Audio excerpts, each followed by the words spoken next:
y señores, tengan ustedes muy buenos días y sean muy bienvenidos a una nueva edición de Ciudad Viva. Aquí estoy entre el profesor, ¿de qué sería? ¿De qué materia? Elija una materia. Profesor de Así que pinta. De Derecho.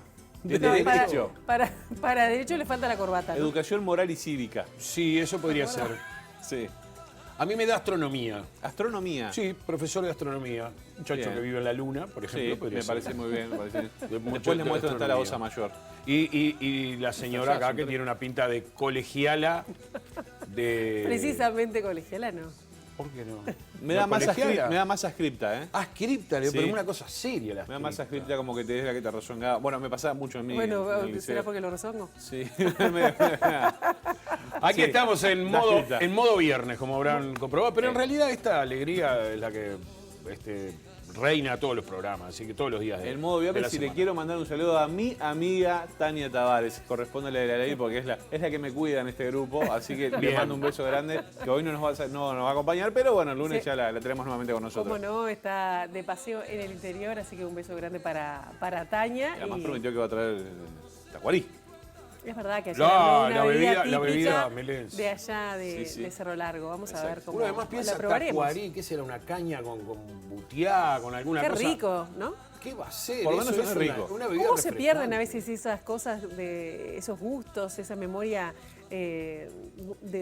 gustativa del interior, de nuestros ancestros, ¿no? Sí. Que lo hacían nuestras abuelas, nuestros padres, ¿no? Bueno, Tania, trae cosas de esas que Pilar extraña. Y las Yo probamos también al te aire. mando... No, me la encanta. probamos al aire. Yo pienso en Wow.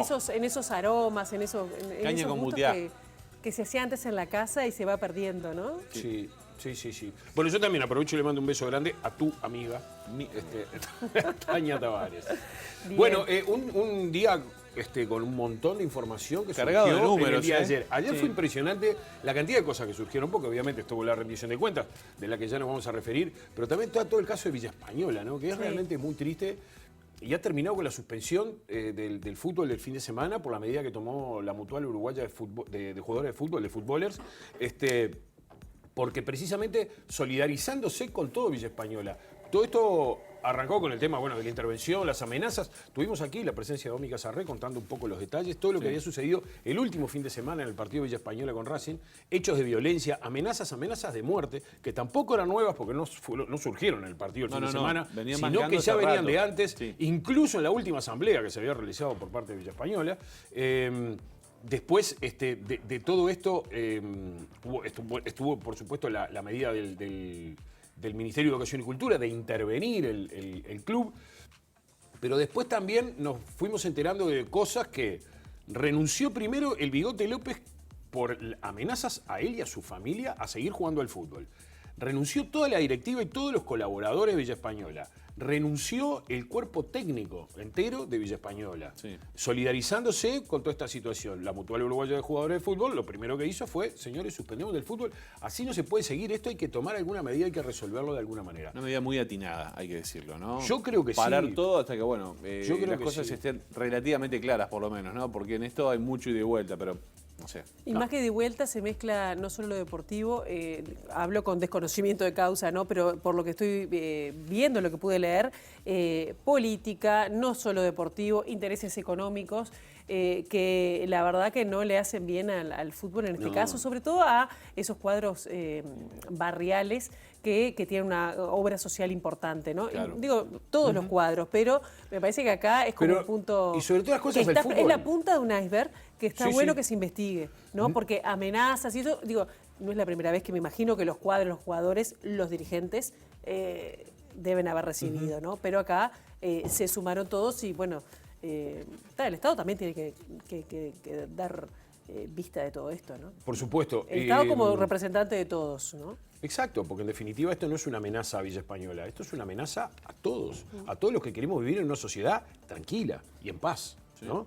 Porque estas amenazas no terminan con ellos. Ellos, en algún momento del comunicado, la gente de Villa Española dice, no nos vamos, nos van. ¿No? Es como diciendo, bueno, es insoportable y sostenible poder seguir estando al frente del club de esta manera.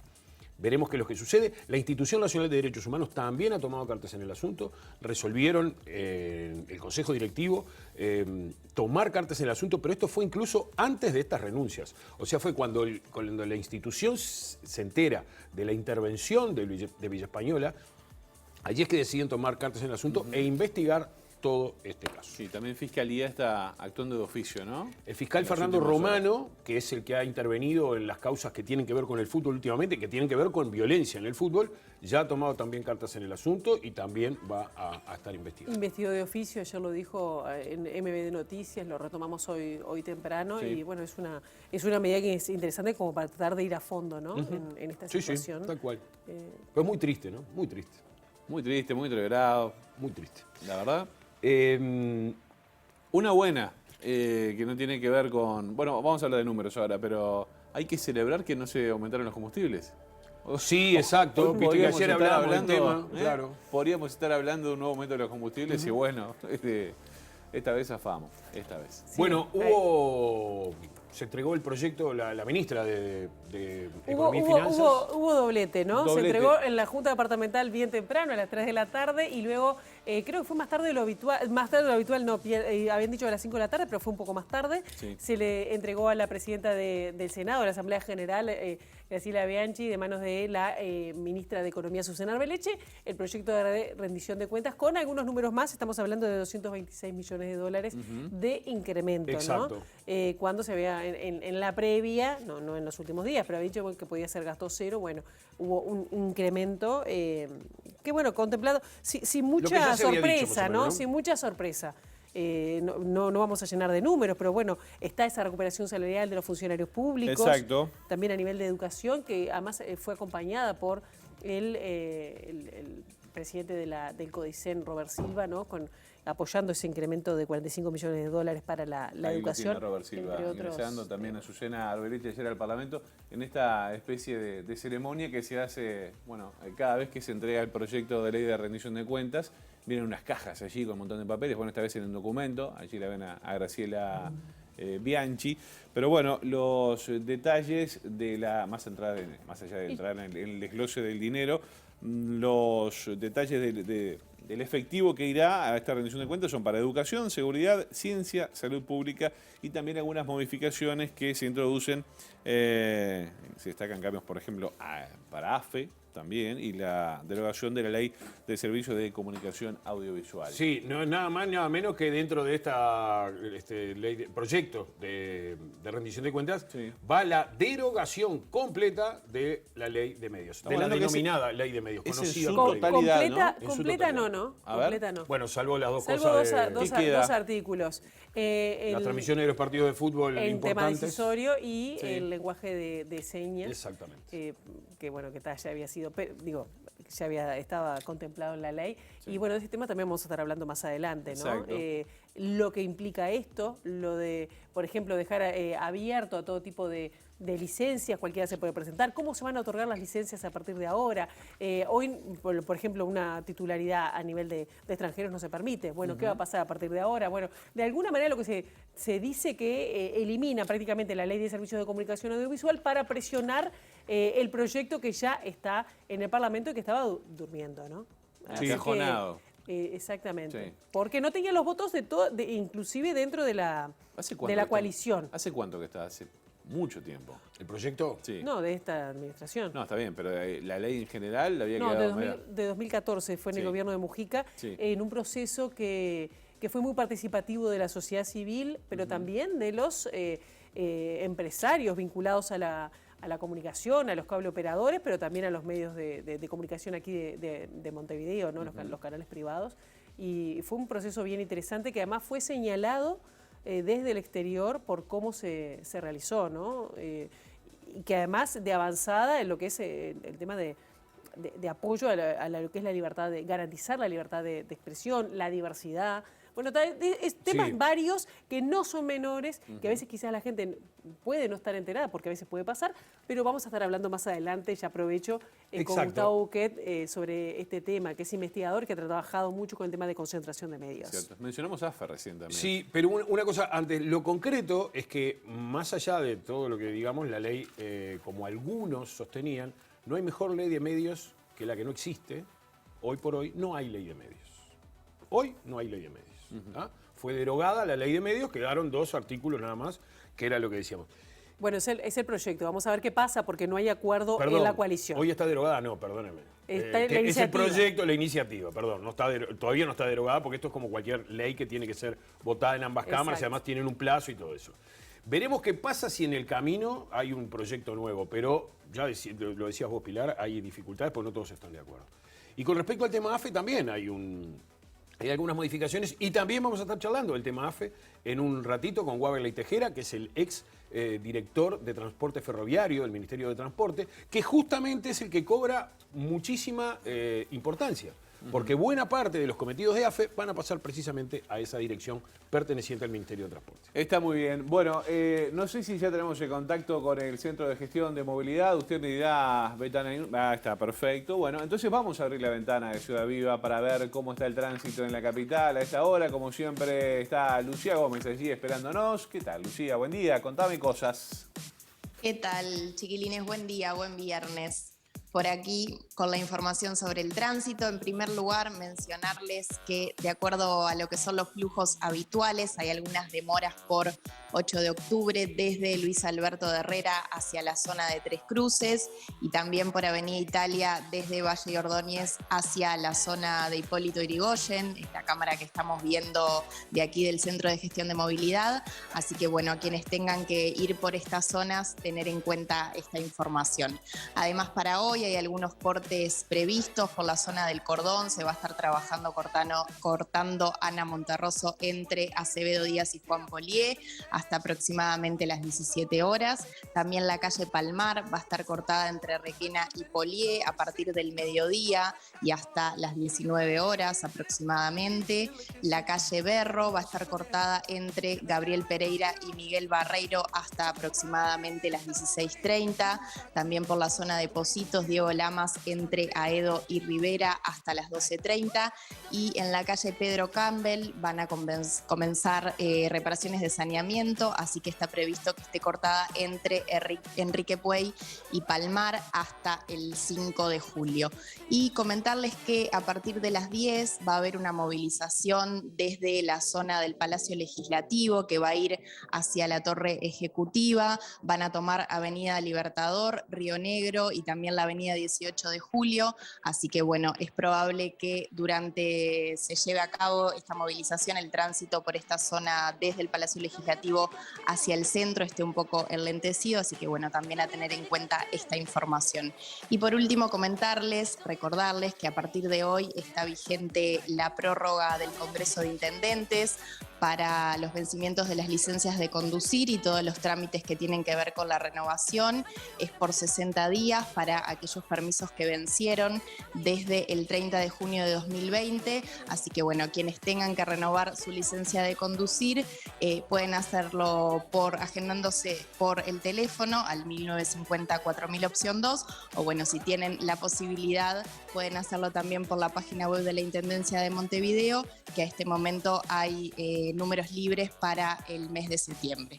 Hasta aquí toda la información por hoy. Nos reencontramos el lunes y que tengan buen fin de semana. Muy bien, buen fin de semana, Lucía. Queda hecha entonces esta recomendación porque, bueno, ya lo hemos informado, se vencen los permisos, las licencias de conducir. Bueno, ahí tienen la opción para poder renovarlo nuevamente. Bueno, así las cosas. ¿Qué pasa con el clima? Clima. ¿Qué dirá el tiempo taroco a esta hora? Momento de qué tiempo loco, taroco. 4 grados.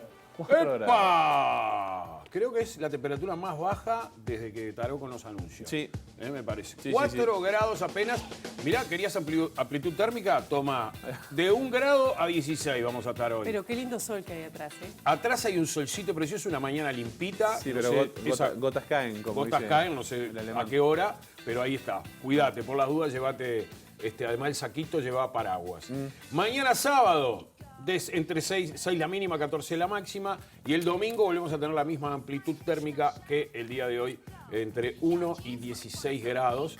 Va a haber heladas y todas esas cosas que suceden cuando es invierno, ¿no? Y cuando hace frío. Básicamente, sí, sí. Es lo que sucede. Mirá qué Nos linda habíamos olvidado. imagen de la bahía. Nos habíamos. Sí, precioso.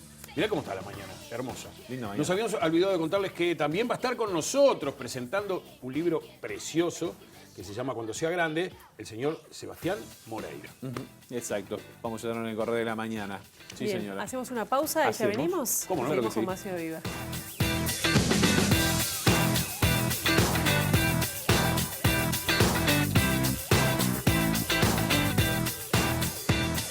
Shut up and let me go. This hurts what I can't show. But the last time you had me in bits.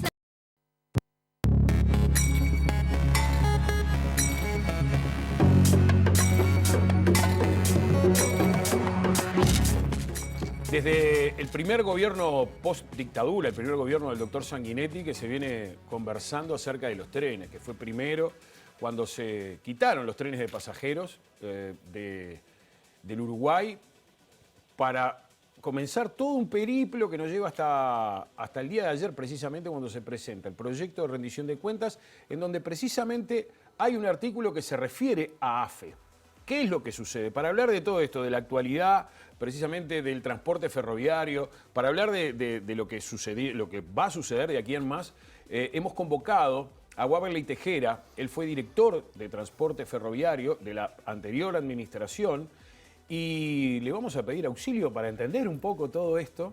¿Cuánto extrañamos, cuánto se extraña el tren cuando uno ve por en un montón de lugares del mundo que los trenes funcionan, trenes modernos y todo, y nosotros acá, nada. ¿Cómo andas, Waverly? ¿Todo bien? ¿Qué tal? ¿Todo bien? Buenos días para todos. Bueno, viste, ayer, artículo 224, habla de que se transfieren varias de las competencias de AFE al Ministerio de Transporte y Obras Públicas, precisamente a la dirección que vos, en la que estabas al frente, la Dirección Nacional de Transporte Ferroviario. Las potestades que se transfieren están establecidas en la Carta Orgánica del Ente Autónomo y son construir, modificar y conservar directamente o por contrato sus líneas férreas, material rodante y obras de explotación accesorias, así como adquirir todos los elementos necesarios para el cumplimiento de sus fines. Vos sos el traductor. Contanos cuáles son los cometidos que quedan dentro de AFE y cuáles se transfieren al Ministerio de Transporte. Bueno, de hecho, como tú lo decías, básicamente lo que se transfiere desde AFE al Ministerio de Transporte a una nueva Dirección Nacional de Transporte Ferroviario, porque también hay ahí en el articulado la creación de una nueva o el pasaje de la Dirección Nacional de Transporte Ferroviario de un órgano desconcentrado, como era anteriormente, a una unidad ejecutora. Entonces, lo que se le transfiere básicamente es la capacidad y su potestad, digamos, de mantener y construir la infraestructura ferroviaria. Es básicamente eso, ¿verdad? O sea, nosotros tenemos que tener claro que el sistema ferroviario, el modo ferroviario, a partir de hace unos cuantos años, ha tenido varios cambios de gestión. Y bueno, el modelo de gestión que imperante ahora es un modelo de separación. Entonces, ¿esto qué implica? Que había, o hay todavía, porque el artículo no está aprobado, hay un ente que se encarga de la infraestructura, que es AFE, y después la operación ferroviaria, o sea, los trenes que corren, los trenes, está abierto al mercado. O sea, privados pueden, a través de permisos especiales que tienen que obtener y pagando un canon, un peaje ferroviario, pueden utilizar la infraestructura. Y existe la Dirección Nacional de Transporte Ferroviario, que es quien controla, es el órgano regulador, digamos, de ese sistema. Entonces, hoy lo que pasa es que las potestades de ese ente, que se tiene que encargar de mantener en condiciones la infraestructura para que los operadores la utilicen, van al Ministerio de Transporte, a la Dirección Nacional de Transporte Ferroviario. Entonces, en vez de ser, digamos, un sistema de 3 partes principales, ahora pasa a ser un sistema de 2. ¿Eso qué valoración se hace en principio? ¿Está bien que suceda esto, que se quite la posibilidad que siga bajo la égida de AFE? Bueno, en realidad es una decisión en un cambio de modelo de gestión que tiene su historia y, como tú decías en la introducción, la situación de AFE desde hace muchos años es muy compleja. Entonces, bueno, entiendo que el gobierno lo que intenta con esto de alguna forma es generar actividad en lo que es la construcción y rehabilitación de la infraestructura. Entonces, busca una alternativa que es, bueno, esas potestades pasárselas al Ministerio de Transporte. De hecho, en los últimos periodos, los grandes proyectos ferroviarios que existieron, que son la rehabilitación de gran parte de la línea Rivera, que sería la continuación del ferrocarril central al norte, desde el Paso de los Toros a Rivera, y obras que se hicieron en el litoral, que son ambas con financiación de FOSEM, del Fondo de Convergencia de Mercosur, que fueron obras que realmente significaron una inversión muy importante para el país. Esas se ejecutaron a través del Ministerio de Transporte y Obras Públicas, directamente. Entonces, creo que es una alternativa viable. A todos los que más son ferroviarios y los que nos sentimos ferroviarios, nos implica también un pequeño golpe en el corazón, porque si hay algo que tiene el ferrocarril es un romanticismo tremendo, ¿no? Sin duda. Entonces, que AFE pierda un poco de pie o prácticamente deje de participar activamente en el sistema ferroviario es un golpe también al corazón. Pero bueno, la realidad a veces es un poco más fuerte que eso y, Sí. y se necesitan tomar decisiones para reactivar. En realidad, y yendo más a lo concreto, a lo que dice el articulado y a la decisión que toma el gobierno, yo creo que más allá del modelo que se disponga y más allá de donde estén las actividades, lo importante es que siga siendo el Estado quien se encargue de eso y que tenga el control de eso, de esas actividades, pero más importante aún es saber cuál es el objetivo de esto, o sea, cuál es el plan estratégico, porque los modelos de gestión son herramientas para gestionar determinadas actividades, pero tenemos que tener claro cuál es el objetivo que buscamos. Entonces, Ahora, Waverly, yo te pregunto, hoy, ¿no? El uruguayo medio, cualquiera que mira, no se ven muchos trenes. ¿Qué es lo que está sucediendo hoy en el país? ¿Qué es lo que necesita Uruguay transporte ferroviario? Vamos a empezar por ahí. ¿Sería importante para competir con otro tipo de transporte? sí, el Uruguay, como cualquier país en el mundo, necesita transporte ferroviario. El transporte ferroviario es una herramienta estratégica clave en el desarrollo de los países y es una herramienta para la economía fundamental para generar competitividad, ¿sí? Pero esto también requiere de una política de transporte clara y que tenga al ferrocarril como una prioridad. Yo creo que no necesariamente para competir con los otros modos, sino para relacionarse con los otros modos, generar intermovilidad y digamos, insertarlo en aquellos transportes que sean más eficientes para que realice el ferrocarril. Y también, obviamente, para viabilizar proyectos. Nosotros tenemos varios ejemplos. Un ejemplo histórico que es el desarrollo del interior profundo, ¿verdad? Que se hizo a través del ferrocarril. Uno recorre el interior y hay cientos de pueblos que se crearon alrededor de las estaciones, ¿no? claro, Entonces sí. el ferrocarril es un canal de desarrollo. Y lo vemos también con el proyecto de UPM, viabilizando proyectos, porque no es lo mismo, yo no sé si tendríamos hoy la obra de UPM si no tuviéramos ese tren, el ferrocarril central. Entonces es muy importante, pero es muy importante, como te decía hoy, que eso sea una herramienta que tenga el Estado, porque es el Estado el que tiene que tomar decisiones en ese sentido y el que tiene que utilizar esa herramienta para viabilizar los proyectos que entienda pertinente y además, digamos, para hacer política de transporte. Ahora, ese Estado al que vos te referís ha tenido distintos administradores a nivel político partidario. Y creo que en eso han sido parejitos, lo dice el propio representante del Frente Amplio en el actual directorio de AFE, en que ha habido una política de desmantelamiento que comenzó con el primer gobierno de Sanguinetti post-dictadura y siguió hasta el día de hoy. Como ejemplo del desmantelamiento, ahí tenemos este monstruo que tenemos acá atrás en imágenes, que es esa divina estación central General Artigas, que está ahí, sin ningún tipo de actividad. Entonces, aquí más allá de cualquier responsabilidad a nivel político partidario, parecería como que sin haberse dado una gran discusión, ningún partido político entiende que había que desarrollar el transporte ferroviario. Bueno, a ver, yo yo tengo algunos matices con eso. Dale. Y con lo que tú decías que eran las declaraciones de Keller. O sea, obviamente el ferrocarril ha vivido unos últimos 35, 40 años muy malos y de decadencia. Eso está claro y no podemos tapar el sol con una mano.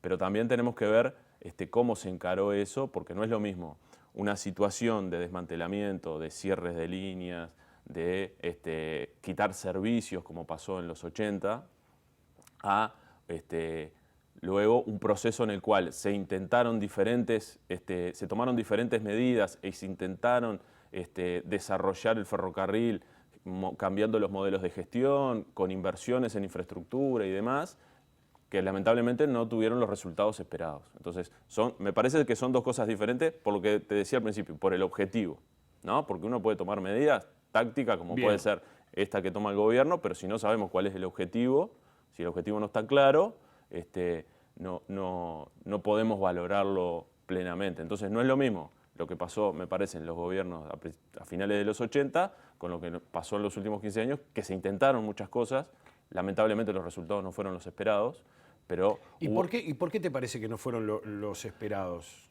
Creo que es un cúmulo de situaciones, digamos. Primera, en primer término, creo que el Uruguay cambió y yo creo que también tenemos que entender qué es lo que puede darle el ferrocarril en la realidad al Uruguay de hoy. Eso. Y cómo el Uruguay de hoy puede insertarse, cómo el ferrocarril puede insertarse en el Uruguay de hoy con las herramientas que le damos, ¿no? Porque creo que el Uruguay hoy está mucho más desarrollado desde el punto de vista del transporte, de la red vial, también demográficamente ha cambiado mucho, entonces, en la distribución demográfica me refiero. Entonces, el ferrocarril necesita también, además de inversión, de modelos de gestión, necesita también que se tomen decisiones políticas, ¿verdad?, para darle el lugar y así poder potenciar y maximizar las externalidades que tiene, que no lo tienen otros medios de transporte, que se pueden aprovechar y que son las externalidades que se evalúan en el mundo entero y por ende el ferrocarril está tomando la dimensión que está tomando con inversiones millonarias alrededor del mundo. Lo vemos, en China, que es otro mundo, yo entiendo que es otro mundo, en 10 años Sí. quintuplicaron la red ferroviaria, es un disparate. Pasa lo mismo en Europa, con grandes inversiones, con el tren de alta velocidad. No pretendo que haya un tren de alta velocidad en Uruguay, pero sí entender cómo tiene que insertarse el ferrocarril y hasta dónde el Estado está dispuesto a potenciarlo y darle las herramientas para que realmente aporte lo que le puede aportar a la población. Es que evidentemente, sea por la razón que sea, yo arrancaba un poco la charla con esa imagen. Uno anda por cualquier parte del mundo y el transporte ferroviario es vital, central, fundamental, no solamente para la carga, sino para el transporte de pasajeros. Los trenes de alta velocidad, como bien vos decías, en Europa son algo, bueno, en Europa y en Asia, China, son claves. A esta altura nadie entendería cómo se podría mover la gente sin que existieran esos trenes. Y sin embargo nosotros no estamos hablando de trenes de alta velocidad, estamos hablando de trenes comunes y corrientes que no da. Yo, por eso, la pregunta es a vos, que sos un experto, un especialista en todos estos temas, y es, bueno, tenemos una cuestión de que somos muy pocos millones de habitantes, tenemos otra cuestión que es que nuestro país es chico, las distancias son relativamente cortas comparadas con otro lado, pero el resultado es que, en definitiva, entre unos que desmantelaron, otros que invirtieron pero no lo necesario o como sea, seguimos sin tener desarrollado un transporte ferroviario de repente como sería conveniente. Sí, creo que ahí deberíamos separar un poco en el análisis lo que es el tren de pasajeros y el tren de carga, ¿no? O sea, como tú decís, por ejemplo, el tren de carga necesita, para funcionar y para que sea competitivo y se pueda aportar de verdad, necesita escala, necesita distancia. Ahí está. Y necesita toneladas para transportar. Entonces nosotros somos un país pequeño, de distancias cortas, ¿verdad?, y que su producción no tiene volúmenes concentrados como para mover. Entonces ahí es donde yo te decía que se necesita tomar políticas de transporte. Entonces, ¿qué es eso? Bueno, generar instancias de intermodalidad, donde cada uno de los modos de transporte puede aportar en lo que es más eficiente, generar centros de transferencia en determinados puntos del país, desde donde el transporte carretero pueda dejar su carga ahí y a partir de ahí el ferrocarril pueda transportar, por ejemplo, al puerto de Montevideo, grandes cargas. Entonces ahí lo que hacemos de alguna forma es, le agregamos competitividad a la producción, pero además también generamos, por ejemplo, en la capital, una descongestión de camiones que andan circulando que es tremenda, lo vemos históricamente en la Rambla portuaria, ahora bueno, con las obras que se están haciendo espero que mejore eso, pero el ferrocarril le puede aportar eso. Entonces necesitamos eso, toneladas y necesitamos distancia. Y en lo que tiene que ver con el tren de pasajeros, tenemos un problema de cantidad, pero también de distribución demográfica, ¿tá? Entonces, al no tener una demanda demasiado amplia, es muy difícil realizar las inversiones que se tienen que realizar, que no son pocas, son importantes.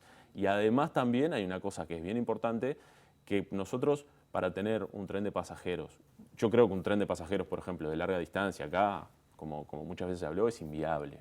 Lo que sí se podría aspirar es a tener un tren metropolitano, un tren de cercanías, que pueda insertar... Donde está concentrada la gente. Claro, y que pueda, pero se tiene que insertar dentro del sistema de transporte metropolitano, porque si no, es inviable. Entonces, para eso también se requiere que haya una política del Estado, pero también en donde las intendencias, tanto la de Montevideo sobre todo y la de Canelones, participen activamente, aporten y puedan de alguna forma generar una política conjunta en donde el ferrocarril sea un actor más y que se complemente con el resto de los medios de transporte.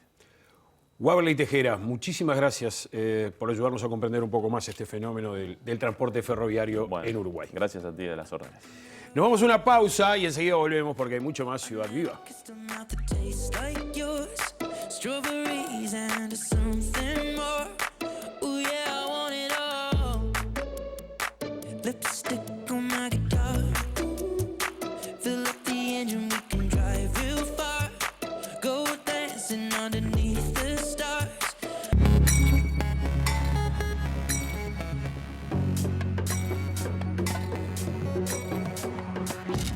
Finalmente se confirmó que el proyecto de ley de rendición de cuentas prácticamente elimina dentro de las propuestas la ley de servicios de comunicación audiovisual creada en 2014, salvo 2 artículos. Y para hablar de este tema y de las implicancias que tiene esta iniciativa, estamos recibiendo con muchísimo gusto a Gustavo Busquet, que es economista, investigador, docente de la Facultad de Información y Comunicación y con una larga trayectoria en estos temas. ¿Cómo andas, Gustavo? Dale, muchísimas gracias, Pilar. Un saludo a toda la audiencia, a tu programa. Muchas gracias por estar acá. Gracias, realmente es un gusto para nosotros tenerte con nosotros, sobre todo para que nos orientes sobre cuáles son las implicancias, ¿no?, que tiene esta iniciativa, porque todavía no está firme, de prácticamente eliminar esta ley de servicios de comunicación que me permito decir que fue de avanzada a nivel incluso continental.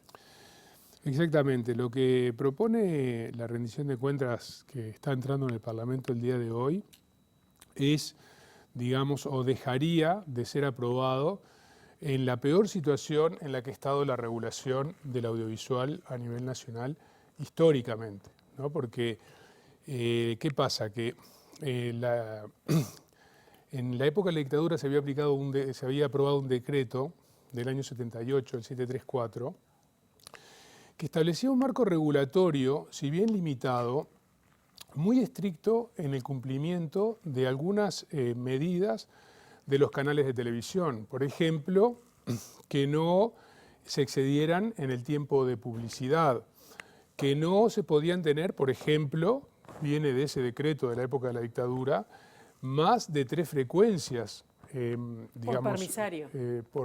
Exactamente, por permisario. Y una serie y otro conjunto de elementos que por lo menos le daban cierto marco normativo. Luego, por supuesto, vino la Ley de Servicios de Comunicación Audiovisual, aprobada en el Parlamento en el 2014, con algunos inconvenientes de implementación en algunos de sus elementos también muy importantes. Pero bueno, hay una ley vigente y hay un marco normativo determinado. La propuesta que viene a la rendición de cuentas elimina el marco normativo, absolutamente. Por lo tanto, ¿Volvemos al de la dictadura? No, eso es lo peor. Hasta que no haya un proyecto alternativo aprobado por el Parlamento, no se vuelve ni siquiera al de la dictadura. Ojalá se volviera al de la dictadura porque El proyecto de ley de servicio de comunicación audiovisual tiene un conjunto de normas transitorias en las que deroga los actos decreto que después se convirtieron en leyes de la época, digamos, de ese marco normativo que estaba vigente. De hecho, la ley de servicio de comunicación audiovisual toma prácticamente en su interior, prácticamente todo ese marco normativo, con, digamos, cambiando, modificando algunas cosas e incorporando otras muy importantes. Entonces, la situación de hoy es que queda sin ningún límite a la concentración, es decir, no existe concentración, ni en medios abiertos, ni en televisiones para abonados, ni en operadores para televisión para abonados. No quedan límites a la publicidad, o sea, no queda ningún tipo de regulación, ni siquiera si una licencia puede ser adquirida por una persona nacional o una persona extranjera. Eso es derogar la ley. Entonces, por supuesto que cumplen algunos de los objetivos y aparentemente, según lo que leímos en la prensa, porque tampoco tuvimos tiempo de leernos una rendición de cuentas que entró ayer en el Parlamento, aparentemente quedan de la vieja ley de servicio de comunicación audiovisual dos artículos.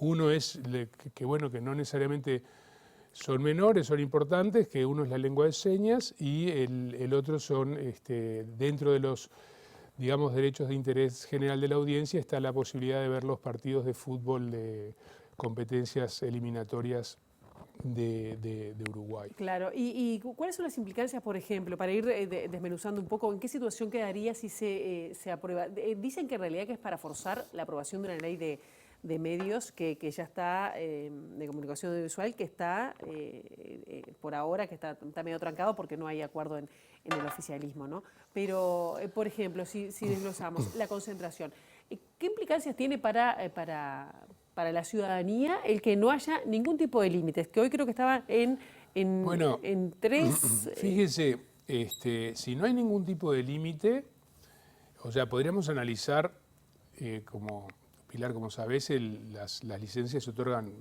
por territorio, por espacio territorial, pero podemos analizar y a su vez... Y antes era absolutamente arbitrario, ¿no? Y a su vez, digamos, no se podían tener determinado tipo de frecuencias más de una por localidad. Entonces, imagínese usted, por ejemplo, o imagínate tú, Pilar, perdón, que a un empresario se le dé por comprar los 3 canales de televisión. Porque si no hay, o sea, si no tenemos los 3 de Montevideo, digo, el 4, el 10 y el 12, porque si no hay ninguna medida que limite la concentración, se puede pensar, por ejemplo, en un grupo importante de televisión que pudiera comprar todos los canales de televisión. De hecho, así existieron en varios países del mundo por mucho tiempo. Por ejemplo, en México, los únicos canales privados, hasta antes de la aparición de Televisión Azteca, que fue por la década de los 90 o fines de los 80, solamente existía Televisa en México. Entonces, se podría dar una situación con estas características. ¿Y eso qué implicancias tiene para la gente? Porque la gente puede decir, bueno, la ley del mercado. Bueno, digamos, hay algunos elementos básicos de concepción cultural y en particular de derechos básicos, que es que las personas tienen la libertad de informarse en distintos medios. Esto tiene que ver con la diversidad, tanto cultural como plural, y está analizado en todas partes que cuanto más concentración hay menos diversidad y menos derechos y menor cantidad de libertad de expresión, ¿no? Yo qué sé, Pablo Iglesias cuando vino dijo, bueno, si un dueño de un canal es dueño de los supermercados, por lo pronto sus supermercados no los va a criticar por la televisión. Entonces, si resulta que un medio tiene mucho más poder para generar su propia agenda, para presionar al poder, porque los medios no son ajenos de las presiones al poder. Y bueno, pero esto es una situación donde nos quedamos sin marco legal. Supongo que se está yendo o se sigue, digamos, discutiendo una ley que entró en el Parlamento cuando prácticamente asumió este nuevo gobierno, entró una ley que aumentaba los niveles de concentración, pero ponía límites. Obviamente unos límites excesivos, se llegaba a poder tener hasta 8 frecuencias, cuando hoy son 3, y que además eso no es que lo puso la ley en el que se aprobó en la administración del Frente Amplio, sino que eso venía del año 78, que eran 3 y ahora son 8 frecuencias. Y este proyecto de ley, que tiene otro conjunto de elementos básicos, de hecho se dice que se redactó en las oficinas de algunos de los canales de televisión, directamente defendiendo sus propios intereses. O sea, elimina la concentración también para la propiedad de cable, permite la extranjerización, les da permiso a los licenciatarios audiovisuales a poder vender datos. Y ese primer que fue proyecto, lo que el artículo 56 tan debatido, que de alguna manera la Suprema Corte le dio la razón, que podían también vender cuestión de Internet que quieren ampliar, ¿no? Exactamente, o sea, y además en ese primer proyecto obligaban a Antel a arrendarle la fibra óptica a esos cableros. Bien, todo esto hubo una negociación, es decir, la coalición no entró directamente no se quedó con este proyecto así como vino, sino que se interpusieron, algunas discusiones, algunas reflexiones y algunas muy duras, como por ejemplo que, sobre todo, por ejemplo, Manini, que defiende las empresas públicas, al menos en un concepto así más general, no estaba de acuerdo con otorgar licencias a los cableoperadores para vender datos, y mucho menos estaba de acuerdo con la extranjerización de estas empresas. Por ejemplo, ese artículo se empezó, o conjunto de artículos, se empezaron a negociar y más o menos habían llegado a un acuerdo. El proyecto de ley original había eliminado, por ejemplo, la libertad de conciencia del periodista, Sí. ¿no? Entonces, bueno, en la discusión en el Parlamento, algunos grupos con un poco más de visión sobre los derechos, incorporaron algunos derechos que habían sido eliminados con el proyecto original, como por ejemplo, que es muy importante, y algunos otros derechos. Pero bajaron un poquito eso sigue siendo un proyecto también, Claro, eso sigue siendo una negociación que está en el Parlamento. Que está encajonado por ahora, que no ha salido. Que no sabemos. Y tiene también el tema de publicidad, por ejemplo, para niños, porque la ley vigente de servicios de comunicación dice que se tiene que tomar las recomendaciones de la Organización Mundial de la Salud para, sobre todo en publicidad infantil, es decir, lo cual está advirtiendo la Alianza de Enfermedades No Transmisibles, es decir, bueno, ¿quiénes están haciendo lobby en ese sentido para sacar eso, controlar esa publicidad infantil que no sea engañosa, ¿no?, para el consumo de los niños, una población tan... Eso, bueno, importante. desde ya, son normas aprobadas, por ejemplo, en todos los países de Europa, directamente en la directiva de la Unión Europea, es la publicidad para los niños en los medios de comunicación, defendiendo justamente que los niños pueden absorber todo lo que se diga en la televisión como verdad absoluta, incluida la publicidad que va dirigido a ellos. Por lo tanto, hay una serie de normas que protegen los derechos de los niños. Eso desde luego, eso en el proyecto que entró al Parlamento no estaba. En las negociaciones, por lo menos que yo me haya enterado, no aparece como derecho, pero eso yo no lo puedo asegurar, porque hay parte de las negociaciones que ellos están realizando. ¿Y qué otro cambio vendría, Gustavo? Yo creo que lo importante, bueno, o sea, viene, un proyecto, por decir algo, absolutamente enmarcado en la ley de la selva, donde no hay leyes para hacerlo sencillo, ¿no? O sea, es decir, es un proyecto que elimina todas las trabas y todos los controles, incluso aquellos que estaban antes de la dictadura. Ese es el proyecto original. Luego en la negociación se quiere mejorar el proyecto y bueno, implica todas estas cuestiones que estamos hablando de concentración, elimina absolutamente la institucionalidad, no contemplaba un marco legal para la televisión pública, el nuevo proyecto sí lo contempla, El pero nuevo proyecto que está es el que no se conoce. El que no se conoce, El que no se bien. conoce, el que están negociando en la coalición. De todos modos, en El que cuanto están a negociando en la institucionalidad, se eliminan algunos de los organismos que se crearon en la Ley de Servicios de Comunicación Audiovisual, pero que tampoco estaban funcionando todos, Bueno, pero ¿no? pero, Que por son ejemplo, organismos de control con pero, participación de la sociedad civil bueno, también y es academia. un punto re importante, Pilar, porque como existe la comisión asesora honoraria y se tiene que reunir y forma, digamos, tiene representación de la sociedad civil y de varias instituciones, y dice que de forma,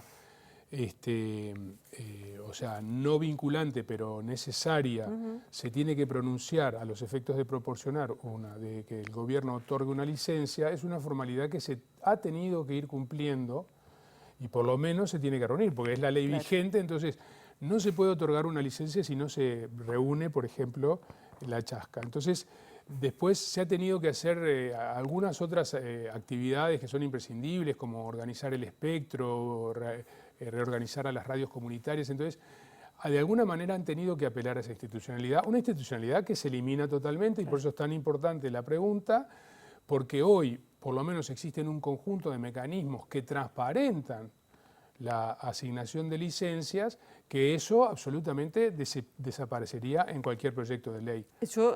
Tenemos que ir redondeando, pero vos que has estudiado, sos un estudioso del tema, con esta situación que tenemos hoy, de iniciativa de eliminar lo que está vigente de regulación de medios de comunicación audiovisual, con lo que está en principio, se había empezado a debatir, ¿vamos en la línea de lo que son las mejores prácticas a nivel mundial en lo que es los medios de comunicación audiovisual? O sea, justamente las mejores prácticas son aquellas que promueven la diversidad, la no concentración, los derechos, digamos, para las audiencias, los derechos para los periodistas, las restricciones, digamos, marcos competitivos más claros, donde no aparezcan comportamientos monopólicos, como es permanentemente lo que hacen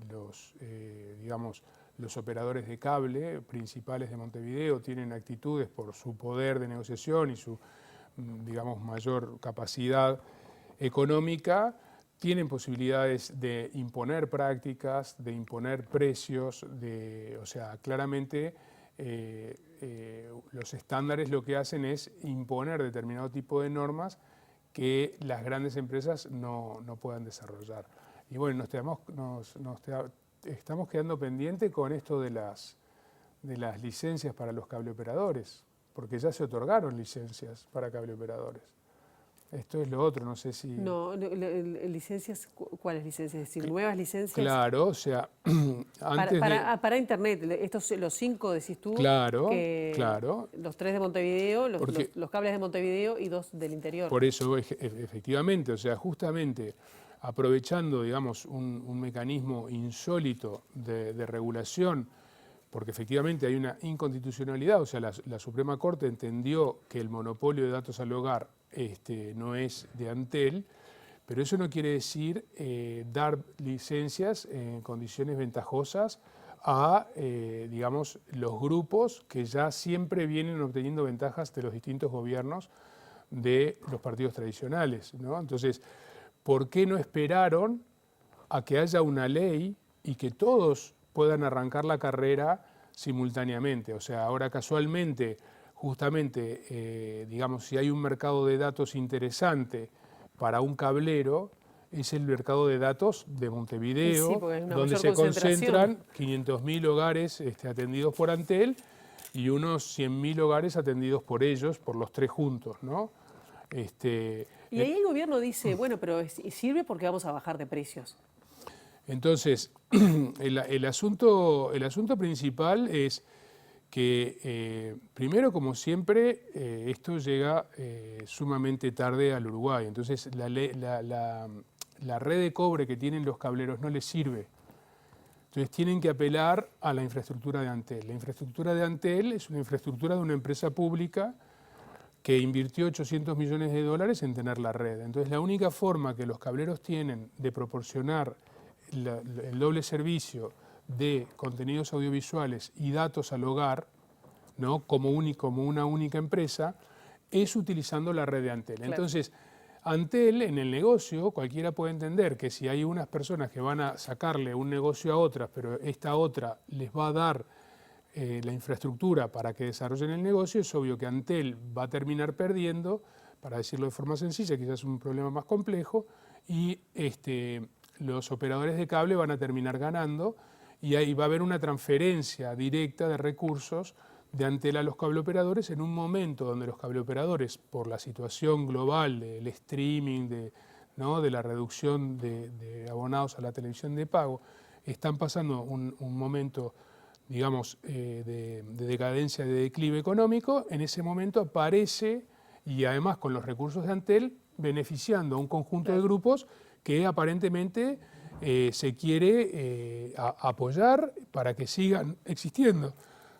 Bueno, vamos a tener que seguir hablando de estos temas, Gustavo, que es tan apasionante y además está en proceso. Vamos a ver qué es lo que pasa en el Parlamento con estos temas, ¿no? Y nada, simplemente que para cerrar todo, justamente el artículo declarado inconstitucional es el artículo 56 de la Ley de Servicios de Comunicación Audiovisual. Entonces el argumento, digamos, ahora del Poder Ejecutivo que eleva al Parlamento la rendición de cuentas, el artículo, digamos, la derogación de toda la ley, el argumento es derogar el artículo 56 para darle a todos esa capacidad. Podrían perfectamente derogar el artículo 56 y mantener la ley vigente mientras se discute el proyecto, pero no, ellos optaron por, dado que hay que derogar el artículo 56, cosa que según la situación es correcta, ellos aprovechan a derogar toda la ley audiovisual y todo lo que tú dijiste que está ocurriendo.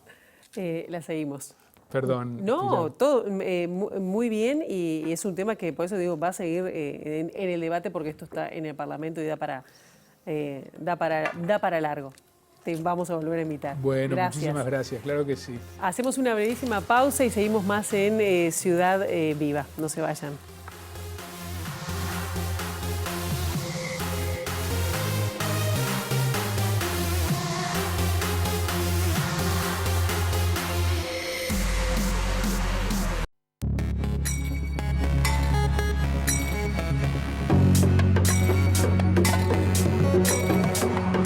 Señores, seguimos en Ciudad Viva, pero vamos a salir a la calle, vamos a recibir al amigo Luca Veloz, que creo que anda por la Intendencia de Montevideo. Luca, ¿qué tal? Buen día.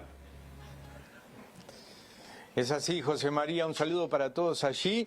En el marco del 6º mes de la afrodescendencia, la Secretaría Étnico-Racial y para la Migración de la Intendencia de Montevideo lleva adelante una serie de actividades.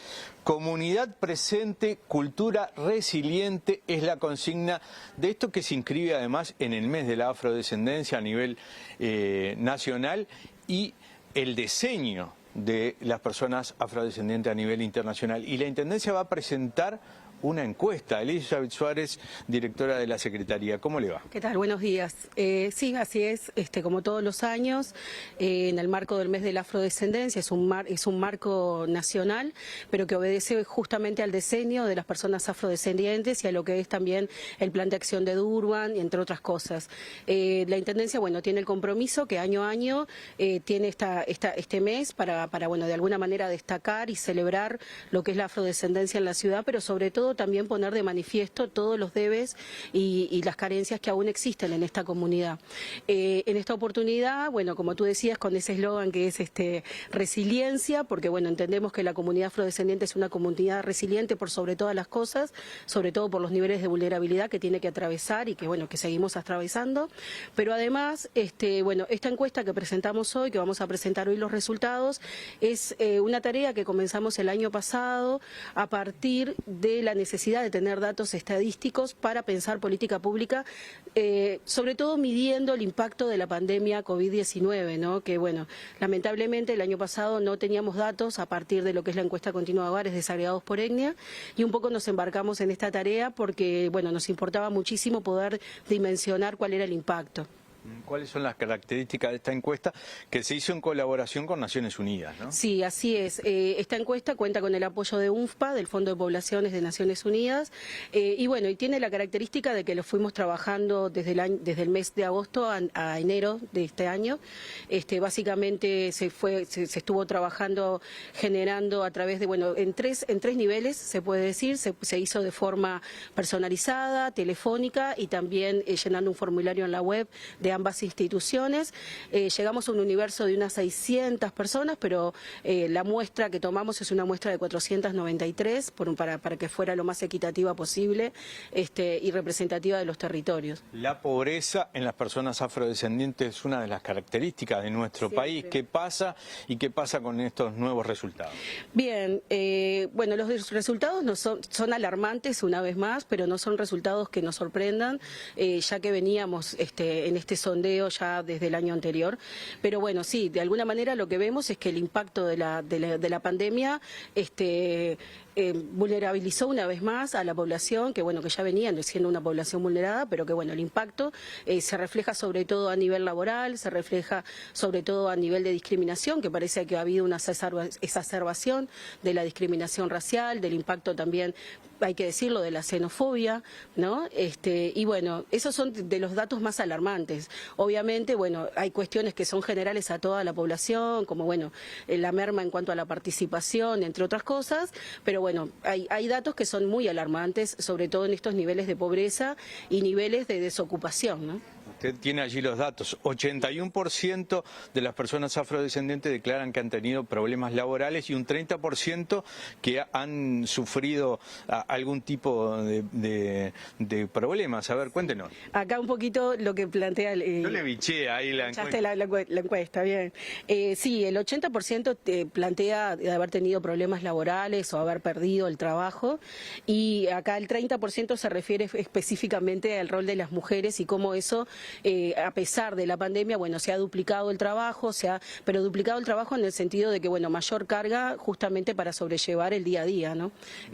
A eso se refería con el 30%. Después, otros datos que, bueno, que hablábamos acá de la pandemia, bueno, la gente que ha trabajado por su cuenta, ha tenido menos trabajo, ahí también alcanza un 26%. Obviamente esta entrevista o esta encuesta se hizo a personas afrodescendientes, pero que también cabe destacar que un 10% han sido personas migrantes de Venezuela, de República Dominicana, Argentina, de Brasil también, y bueno, ahí son datos que, como decía, después a nivel de la salud, que son datos que, si bien entendemos que no hacen un súper diferencial en relación a la población en general, bueno, la necesidad de haber cortado, la necesidad y sobre todo, bueno, lo que se denuncia sobre todo es el haber cortado algunos tratamientos por no tener horas con diferentes médicos especialistas o no contar con remedios en algunos lugares, en algunas zonas. Esas son algunas de las cosas. Después todo lo vinculado al impacto emocional, ¿no? Y bueno, y la discriminación racial, que también lamentablemente tenemos que decir que se ha exacerbado, ¿no? Curiosamente, la discriminación racial se refleja mayoritariamente en el espacio público y en el transporte público. O sea, algo que como Intendencia también nos increpa y nos deja como, bueno, una tarea también a desarrollar de cómo empezar a sensibilizar en estos espacios.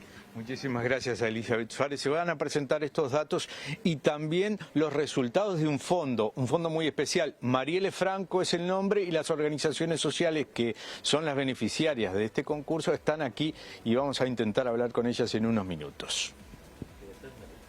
Muy bien, Luca, muchas gracias. Vamos a retomar esta información en nuestro informativo de la especie de hora, con Rosina Mayalini. Nosotros nos quedamos acá en estudio porque ya tenemos invitado y vamos a recibir al amigo Sebastián Moreira, que viene con una muy linda publicación, un lindo libro que habla de deporte, habla de figuras uruguayas, ¿no? Sí, señor.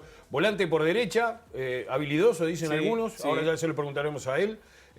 Supo madrugar mucho para jugar en la liga universitaria, Ahí está. concretamente en el club H, en el H de fútbol. Ajá. Eso para que vea que no solamente él investiga en los grandes deportistas, nosotros también. Bienvenido, Sebastián Moreira. Muchas gracias por invitarme. Es bastante cierto que madrugaba. Hasta ahí me comprometo. Hasta ahí está. Bueno, eso es fundamental. Sí, lamentablemente es muy importante para la carrera de un deportista amateur madrugar. Totalmente. Yo creo que eso expulsa de las canchas también. Ahí está. Saca mucha gente. Sí, sí, es un Saca a la filtro. familia de las canchas. La madrugada es un filtro, totalmente, Sí, totalmente. Estaba leyendo la reseña. Su práctica deportiva está marcada por un montón de fracasos tempranos, lo cual hace que admire a los deportistas que transformaron su sueño en su trabajo. Sí, sin duda. ¿Quién puede decir en este país que no soñó con ser deportista de algún tipo? Creo que poca gente. Entonces, para mí, por lo menos, siempre hubiera sido un sueño ser deportista, casi que de cualquier disciplina. Y la verdad es que nunca lo logré, pero ni estuve cerca. Así que admiro mucho el esfuerzo que han hecho cualquiera de los que están en el libro, pero cualquier otro, de poder tener esa disciplina para llegar a practicar deporte. ¿Cómo surge cuando sea grande? El libro es este que tenemos acá, Sí. ¿no? Que se llama Cuando sea grande. Exacto. Y habla ahí lo de... estamos viendo. Historias qué del deporte lindo. uruguayo. Pero son 8 deportistas. Ya te lo sabes de memoria, lo has dicho 1000 veces. Así no tenemos que leerlo nosotros. A ver. 8 deportistas que me sé de memoria, por supuesto. Sí. Por supuesto. Forlán, Cuevas, Lola Moreira, Débora Rodríguez, Emiliano Laza, Henry Borges, Esperanza Pizarro y Suspenso. Tato López. Muy bien. Que es el último. Está muy Muy bien. bien, Empezando perfecto. atrás para adelante. Sí. Aprobado, ¿no?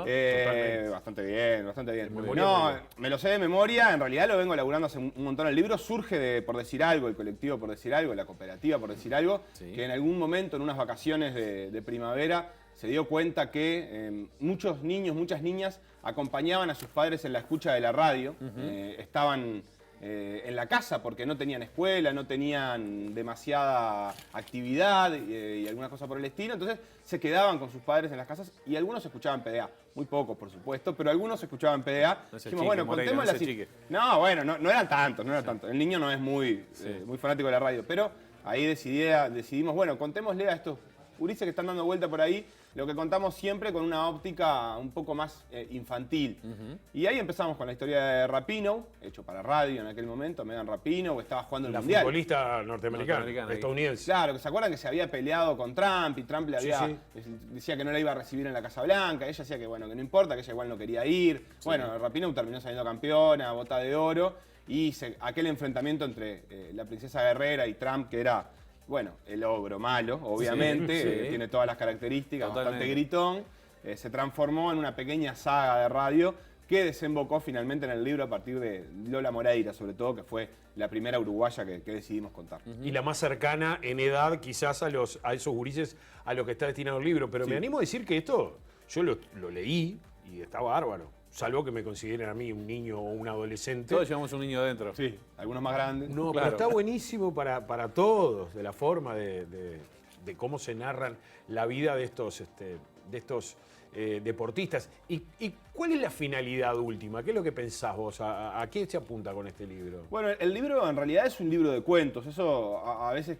me queda un poco atrás al decir, pero es un libro de cuentos que tienen historias que conocemos. En un punto, hasta un punto las conocemos, porque las historias de estos nombres básicamente son conocidas por la mayoría de los que siguen deporte. Y tienen elementos de ficción que no son reales, que las vuelven un poco fantasía, que las vuelven cuentos, no solamente crónicas de su carrera. Y atrás hay algunas posibilidades más didácticas, si se quiere, que quedan a cargo de quien lee y de lo que me ha pasado, de escuelas, de grupos, que también encuentran en las historias de deportistas algunas cosas interesantes para hablar. Por lo menos a mí me pasaba eso cuando las leía y me parecía que no podía ignorar, o sea, a la hora de contar la historia de Débora, aquel episodio con Bordaberry, todo lo que significa el apoyo para los deportistas, todo lo que significa para Débora ser mujer y ser afrodescendiente y hacer su carrera desde su lugar, haberse ido a vivir a Maldonado a tan temprana edad. Todo eso es parte de la carrera de ella. Más allá del lugar que le dé ella, yo no lo podía ignorar. Entonces, esas historias sirven para trabajar. ¿Cómo crees que incide esto en los niños, niñas que lean esta publicación? ¿Algo motivacional puede ser? Sí, puede ser. Yo creo que sí. Me tocó charlarlo con algunos gurises más grandes, que en esto que decía Marcelo también hay gurises más grandes que lo han leído y que creo que es un libro que funciona para muchas edades, no solamente para chicos. Y bueno, que están en esa edad, ya empiezan a estar en esa edad en la que están decidiendo cosas que se supone que son por lo menos para mucho tiempo, capaz que para siempre, y que encuentran en esto algunas cosas. Por ejemplo, identificarse con situaciones me parece que es importante.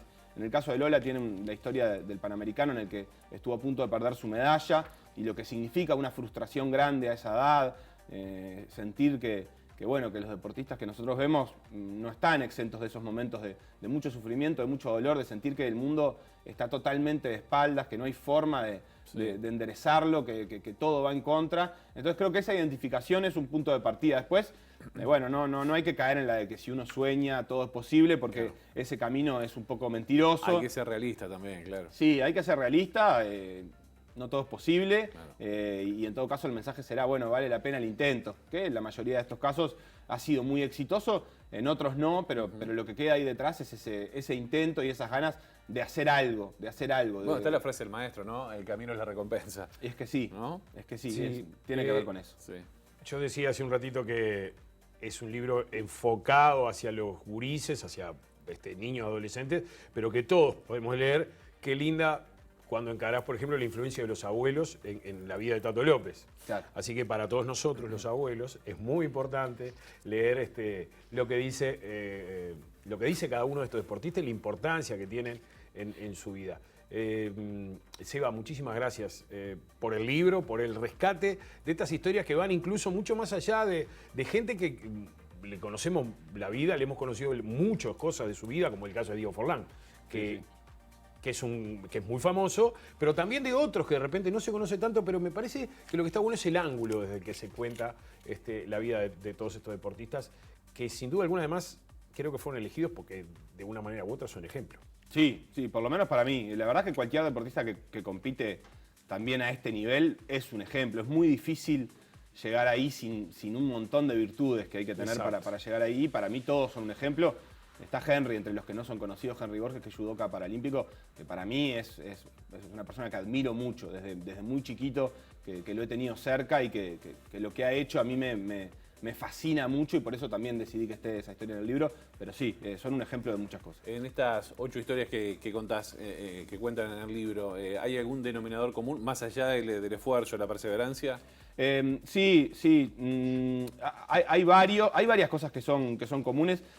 Para mí lo que más me asombra es la edad a la que toman decisiones. Por eso me parece que está bueno leer, me parece que puede ser atractivo para niños, para niñas, para adolescentes. A mí me resulta increíble la edad a la que un deportista debe tomar determinadas decisiones, como por ejemplo irse de su casa a vivir a otro departamento, como por ejemplo irse a 10.000 kilómetros a pelear una medalla con adultos, como por ejemplo ponerse a hacer gimnasio, como hacía Forlán, por propia decisión. La verdad que yo no me siento capaz todavía de tomar esas decisiones, entonces admiro que lo hayan, las decisiones que hay que tomar a los 12, 13, 14, 15 años. Claro, es por ahí. Yo hasta el día de hoy Sin duda. Una vez me vinieron a buscar de Nacional, esperá. Ahí está. Y dije que no, y acá estoy. Bueno, no, mal. Estás muy bien acá. Gracias, hermano.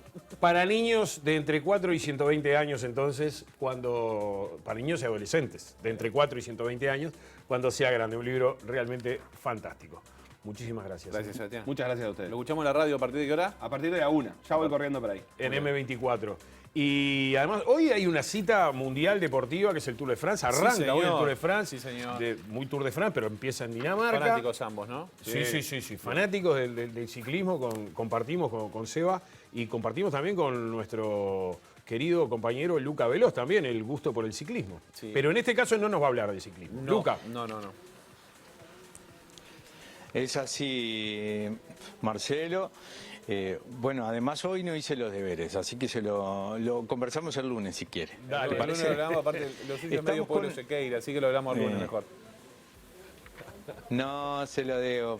Discúlpeme, José María, estoy en una actividad que es muy importante, esta Cuéntelo. presentación de los datos de la encuesta sobre la población afrodescendiente en nuestro país, y estamos con el responsable de esta encuesta por el Fondo de Población de Naciones Unidas, Juan José Meré, y también con Soledad Canto de la División de Políticas Sociales de la Intendencia de Montevideo. Meré, esta encuadre de esta encuesta, ¿cómo se puede dar?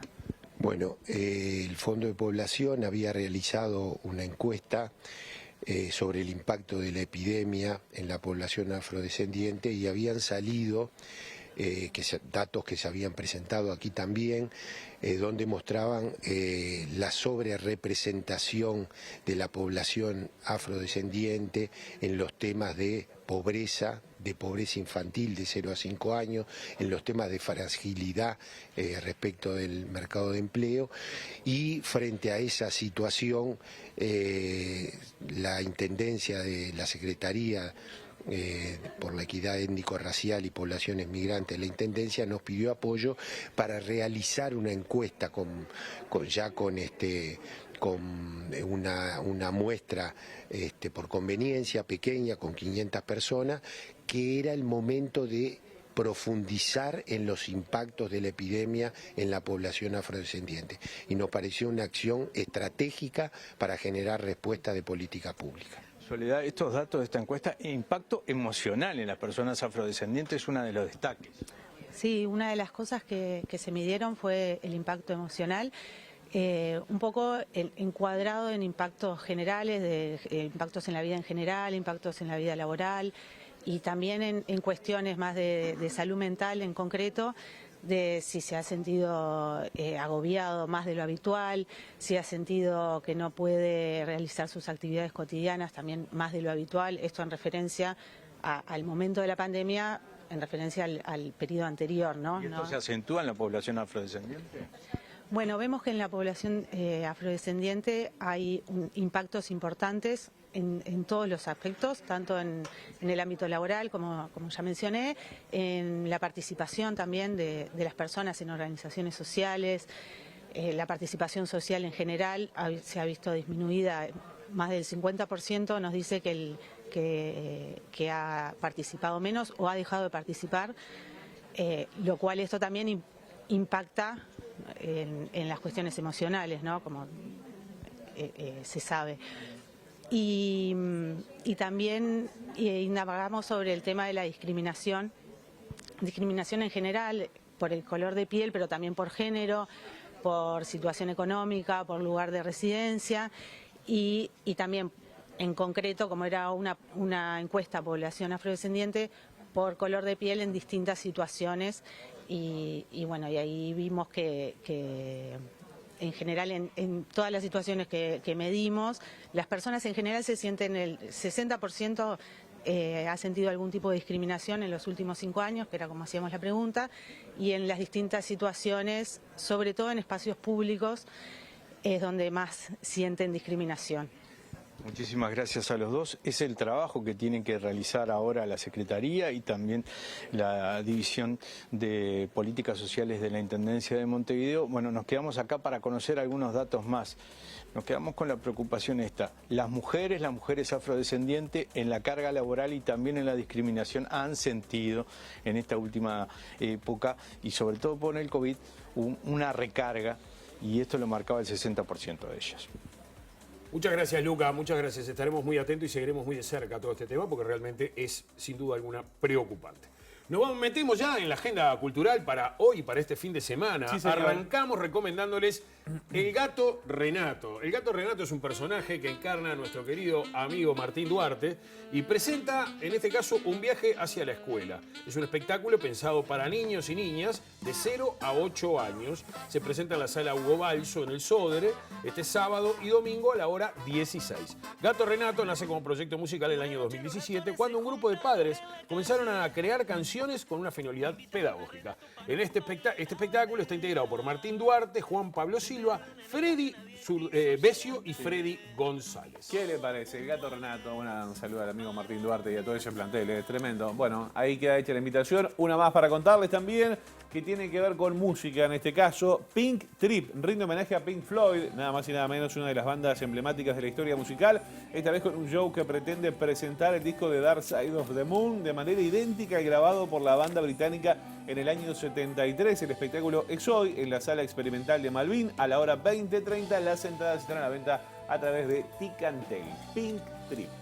Y hoy en la Sala Citarrosa se presenta a las 9 de la noche Maya Castro, vamos a decirles, con el espectáculo de guitarras y Voz. Una propuesta intimista que recorre milongas, tangos y otros ritmos folclóricos con temas propios y nuevas versiones de clásicos de Mastra, Citarrosa y Gardel. Maya Castro estará acompañada con las guitarras de Santiago Peraza y Diego Ollanzábal y tendrá como artistas invitados a Ana Prada y Tabaré Cardoso. De guitarras y voz, como dijimos, se podrá disfrutar hoy a las 21 horas en la Sala Citarrosa. Si la murga Garrate Catalina sale en carnaval, hay serias chances, pero muy serias chances de que Maya Castro sea su directora. Sí. Bueno, ya es momento de despedirnos y lo vamos a hacer simplemente recordándoles que Buceo Invisible se presenta mañana sábado en la sala Héctor Tosar de la Nelly Goitiño, festejando los 25 años de la banda. La primera mañana del futuro se llama el espectáculo, será a las 21 horas. Y nos vamos con esta canción que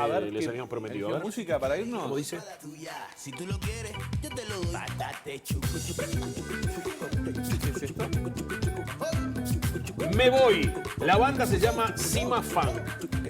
Lo que pasa es que no es el momento que diga me voy, justo teníamos que haber enfocado la parte que dice Bueno. me voy. Nos vamos, yo sí me voy, nos vamos buen al lunes, fin de nos semana. encontramos con mucho gusto. Buen fin de semana para todos. Mirá cómo está de divino ese día. Qué lindo, me voy. Llegas haciéndote la pilla y cuando yo ataco te espantas. Estoy pa' formarte desorden y tú estás en la bobería. Mira muchachita, responde que estoy pa' tu caso la mina. Ay, ¿cuál es la guara si tú no vas a hacer nada? Tu perfumito Gucci y yo loco por hacerte Gucci. Dale